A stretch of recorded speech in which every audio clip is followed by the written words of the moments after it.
Assalamualaikum warahmatullahi wabarakatuh. Apa kabarmu, wahai anak-anak bapak sekalian? Mudah-mudahan kita tetap dalam keadaan sehat dan kuat. Kemudian Allah beri kemudahan kepada kita untuk menjalankan aktivitas kita sehari-hari.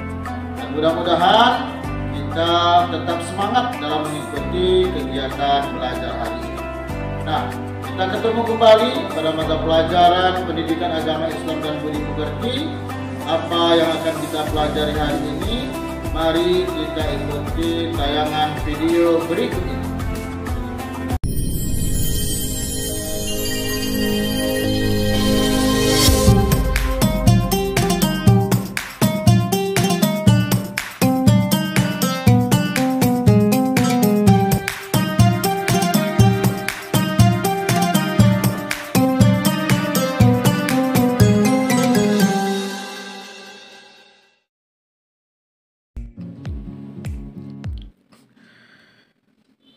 Bismillahirrahmanirrahim. Assalamualaikum warahmatullahi wabarakatuh. Pada kesempatan kali ini kita akan belajar di kelas 8 bab 1, yaitu materi meyakini kitab-kitab Allah, mencintai Al-Quran. Adapun submateri yang akan kita bahas adalah Al-Quran sebagai kitab suci umat Islam.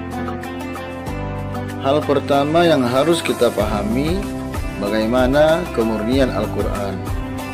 Al-Quran menjadi satu-satunya kitab Allah yang masih terpelihara keaslian dan kemurniannya jika dibandingkan dengan kitab-kitab Allah sebelumnya seperti Taurat dan Injil sudah banyak mengalami perubahan-perubahan dan distorsi. Nah, apa yang dimaksud dengan Al-Quran terpelihara kemurniannya? Al-Quran dan isinya tidak mengalami perubahan, baik penambahan ataupun pengurangan. Kenapa demikian? Karena Al-Quran ditulis dalam bahasa Arab dan terjemahan, sehingga terjaga dari perubahan maknanya akibat penafsiran yang dilakukan oleh manusia. Jadi, dimanapun, di negeri manapun Al-Quran itu ditulis, mengalami proses percetakan, harus menggunakan bahasa Arab dan tidak boleh menggunakan bahasa selain bahasa Arab. Nah, adapun terjemahan harus ditulis di bawah ayat Al-Quran yang ditulis menggunakan bahasa Arab tersebut, ya. Kemudian Al-Quran juga terjaga dalam hati dan pikiran para penghafalnya yang jumlah mereka sangatlah banyak. Bahkan kita bisa menemukan para penghafal Al-Quran itu di setiap pelosok negeri, ya. Nah, ini juga merupakan cara Allah untuk menjaga kemurnian dan keaslian Al-Quran itu.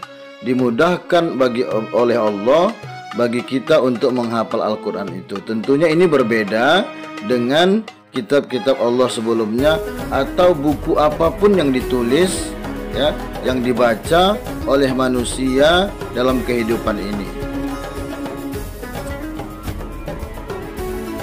Selanjutnya mari kita perhatikan beberapa informasi yang berkaitan dengan Al-Quran. Yang pertama, Al-Quran terdiri dari 114 surat yang dimulai dari surah Al-Fatihah hingga surah An-Nas. Kemudian Al-Quran terdiri dari 30 juz. Nah, kemudian Al-Quran juga terdiri dari 554 ruku. Ruku ini merupakan batas baca, ya. Kalau kita perhatikan di Al-Quran ada tanda huruf ain, ya, itu merupakan batas baca. Nah, kemudian Al-Quran terdiri dari 6.236 ayat. Ya, meskipun ada pendapat lain mengatakan bahwa Al-Quran terdiri dari 6.666 ayat, ya. Nah, karena memasukkan bacaan bismillah dalam ayat. Nah, kemudian Al-Quran terdiri dari 77.439 kata. dan juga terdiri dari 325.345 huruf. Sangat banyak sekali ya.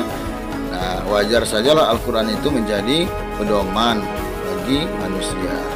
Nah, Al-Quran ya diturunkan selama 22 tahun, 2 bulan, dan 22 hari. Nah, surat yang pertama diturunkan itu adalah surah Al-Alaq ayat 1 sampai dengan ayat 5. Ketika itu Rasul sedang berada di Gua Hira, didatangi oleh malaikat Jibril. Lalu malaikat Jibril membacakan ayat ini dan memerintahkan Rasul untuk membacanya.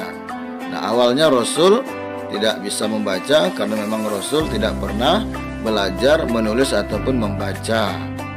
Nah, coba perhatikan ya, surah Al-Alaq ayat 1 sampai dengan ayat 5 ini tentu sebahagian kita sudah menghafalnya ya. Bismillahirrahmanirrahim. Iqra bismi rabbikal ladzi khalaq, khalaqal insana min 'alaq. Iqra wa rabbukal akram, allazi 'allama bil qalam, 'allamal insana ma lam ya'lam. Kemudian ayat-ayat di dalam Al-Quran dikelompokkan menjadi 2 kelompok, Makkiyah dan Madaniyah. Coba perhatikan perbedaan antara 2 kelompok ini. Nah, diantaranya ayat ataupun surah pada ayat-ayat Makkiyah biasanya pendek-pendek, sementara Madaniyah biasanya ayat dan surahnya panjang-panjang. Adapun pada surah Makkiyah gaya bahasa yang digunakan singkat dan padat, sementara gaya bahasa pada surah Madaniyah jelas dan lugas. Nah, kemudian konten ataupun isi yang terkandung di dalam surah-surah Makkiyah ini biasanya berbicara tentang pembinaan tauhid, kemudian akhlak dan lain sebagainya. Nah, seperti Qul huwallahu ahad ya. Sementara pada surah Madaniyah biasanya mengenai norma-norma hukum ya, pembinaan masyarakat Islam, pembentukan negara dan lain sebagainya. Nah, kemudian ya pada sebahagian ayat di dalam surah Makkiyah itu diawali dengan ya ayyuhan nas, sementara pada sebahagian ayat pada surah Madaniyah itu diawali dengan kalimat ya ayyuhallazina amanu, wahai orang-orang yang beriman. Karena memang pada saat ayat itu diturunkan di kota Madinah sudah banyak orang-orang yang beriman kepada Allah dan percaya sepenuhnya kepada agama yang dibawa oleh Rasulullah ya.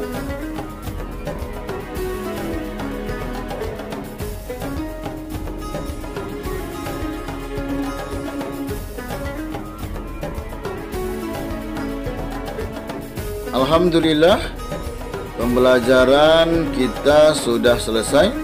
Terima kasih sudah menyimak. Assalamualaikum warahmatullahi wabarakatuh.